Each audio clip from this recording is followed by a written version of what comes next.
Tonight's bedtime story is called Duck, and it probably makes the most sense to interpret that as the noun, but you could also make an argument for it as a suggested course of action, in which case it would be the verb.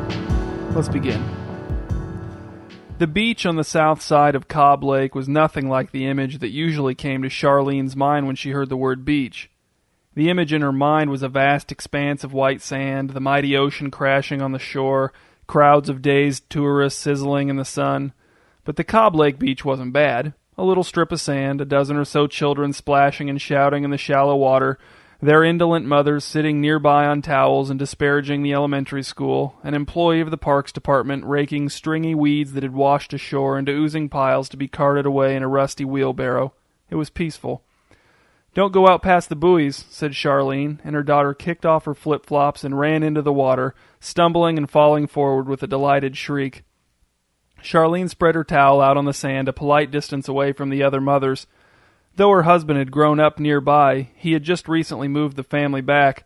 Charlene still felt like an outsider, and she didn't want to impose. But the mothers called her over and introduced themselves almost immediately, and she'd been chatting with them for almost half an hour when one of the children in the water shouted, "Look! Ha-ha! It's a big duck!" Charlene squinted her eyes against the glare of the afternoon sun on the surface of the water, trying to figure out what she was looking at. As it came closer, she realized it was a boat made to look like a giant swimming duck, a white fiberglass body on top of a pontoon boat with viewports of tinted glass in the front and on the sides, presumably so the pilot could see where he was going. The top of the duck's head was at least 10 feet off of the water. Charlene looked at the other ladies for an explanation, but they seemed as surprised as she was. "That's a cute idea," said one. "It's coming right over here," said another, "probably to put on a show for the kids." The children were transfixed by the approach of the duck, clapping their hands and calling requests and demands back to their mothers. "Mom, I want to ride the duck." "What's the duck's name, Mom?" "Mom, tell Gavin it's not a goose." When the duck was 30 yards from shore, its engine sputtered to a halt and it sat floating in silence for a few moments, its audience on the beach, waiting, expectant. Then, abruptly, the duck's beak fell open, and a hideous, distorted loop of a pre-recorded cackle came from somewhere inside of it, loud and not at all cute. The mothers frowned, and some of the kids held their hands over their ears. The cackle went on and on. Charlene got to her feet and waved her hands at the duck. "Go away," she shouted. "That's enough. Go away." The cackle didn't stop. The rest of the mothers joined in Charlene's shouting. "Get out of here. You're not welcome." The kids shouted too, enjoying the game. "Go away! Get out of here, duck!" None of them heard the panel on the duck's back slide open, but they all saw the large ovoid object come hurtling towards them in a majestic arc, spinning end over end, silhouetted against the brilliant blue sky. The screams of the children and mothers were barely audible over the duck's incessant cackle as the object crashed onto the beach, bursting open and splashing disgusting muck and greenish water across the sand like a huge filthy water balloon. "You're going to hurt someone, you maniac!" screamed Charlene. Kids and mothers were running past her, leaving their shoes and towels and pails and inflatable rafts behind in their panic. Charlene's own daughter was tugging at her hand, begging her to run too. "We have to get away, Mom. It's going to throw another egg." The duck cackled and cackled. "You're going to jail!" shouted Charlene. "Mom," cried her daughter. "Mom, ducks can't go to jail." The next egg ruined Charlene's entire outfit. It ruined her daughter's love of the beach for life. Over the next few weeks, the duck struck again and again, but only at night. It catapulted its vile eggs onto piers, boats, lawns, and patios, contaminating the beautiful properties that lined the banks of Cobb Lake on all sides, and then churned off into the marshy waterways that connected Cobb to the other lakes in the chain, its horrible laugh rolling out over the water and disturbing the sleep of Lakers and year-round residents alike. Sometimes Vic, unable to sleep, would stand on his deck in his robe and watch the duck's ghostly form gliding over the water. When it sounded, the echoes of the duck's cackle sent an odd, not altogether unpleasant chill down his spine, goosebumps appearing on his bare legs. As he watched the duck pelt the houses of his friends and neighbors with the eggs launched from the opening in its back, he wondered when it would be his turn, when he would jerk awake in bed at the sound of the duck's cackle and know that a repulsive mess awaited him. Sometimes he'd see people who had been awoken by the sound of the duck's eggs splattering outside their bedroom windows come running out onto their lawns in their pajamas, shouting threats and shaking their fists at the duck. One time, across the lake, he saw a flash, and a moment later he heard the report of a gun.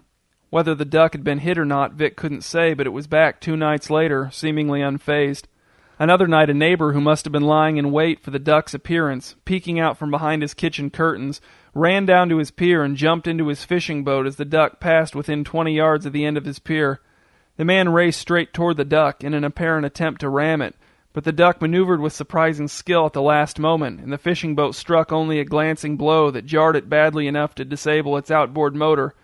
As the fishing boat bobbed helplessly on the wake caused by the collision, its driver cursed and flipped switches with a desperation that looked more like fear than anger from Vic's vantage point on his deck. The duck wheeled around and bumped its chest up against the side of the boat, its head looming over the man as he struck at it with a fishing rod. Then a gurgling sound came from near the back of the duck. Its beak swung open, and a torrent of lake water came flowing forth, drenching the man, sending him staggering backwards as his boat filled with water. Within minutes the fishing boat was swamped and sinking, and the man was left to swim back to shore as the duck drove away cackling like some sort of duck-hyena hybrid. Vic was intrigued by the logistics of the duck's crusade. It was certainly no secret.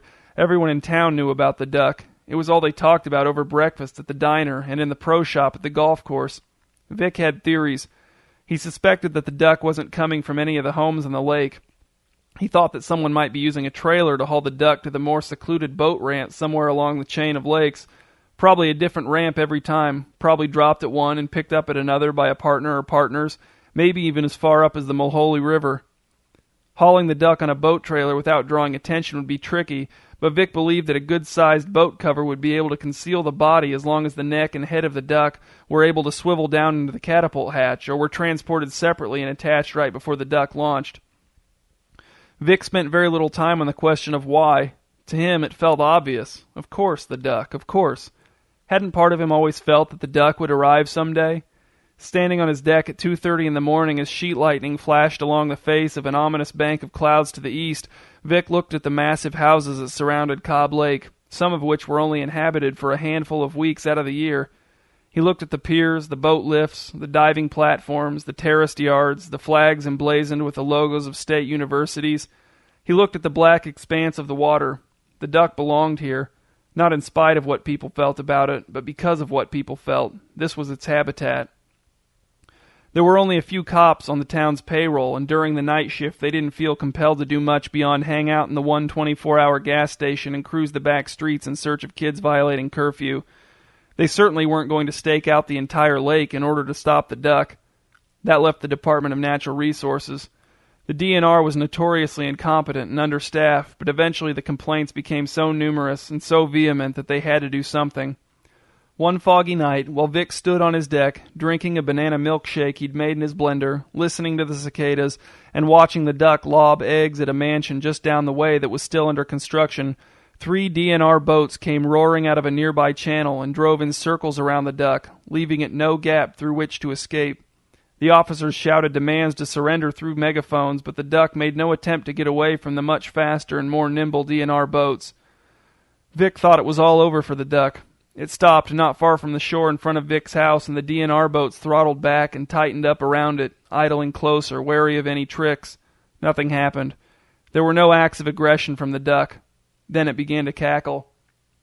One of the officers found a small entrance in the back of the duck just to the left of its motor, barely big enough for a man to crawl through. Vic saw the officer lean out of his boat and smash the entrance open, saw him crawl inside, and a moment later the recorded cackling ceased, and Vic heard the officer call out, "There's no one in here, just an open hatch in the floor." The officers shone their floodlights out over the water in all directions, but they didn't see the dark figure emerge from beneath Vic's pier and run dripping up through his yard, ducking from tree to tree, passing so close that if Vic hadn't averted his eyes, he could have clearly seen the man's face. The duck was taken and searched for clues. The pontoon boat wasn't registered, the catapult and pump system were homemade, the PA looked like a garage sale purchase. No one was really sure what other clues there could be, so the duck was dismantled. A week later, Vic awoke from a deep, dreamless sleep and thought he heard the duck's cackle, distant and fleeting. He stared up at his ceiling and realized that, no, it couldn't be the cackle. The duck was dead. When Vic awoke the next morning, he stepped out into a bright, sunny day and discovered that his deck and yard were covered with filth. Some of his deck furniture was ruined. His grill was toppled on its side. Everything smelled terrible. A second duck, then? An imitator? A miraculous resurrection of the original? It was going to take hours to clean up the mess. Vic's day was shot. On the lake, a ski boat sped past, towing a man ostentatiously slaloming and waving at other boaters. Another boat cruised by in the other direction, packed full of tan teenagers nearly collapsing in on themselves under the weight of a truly immense amount of free time. "Enjoy the daylight," said Vic to the revelers on the water. "Enjoy the sun. Enjoy the heat. The duck comes for us all."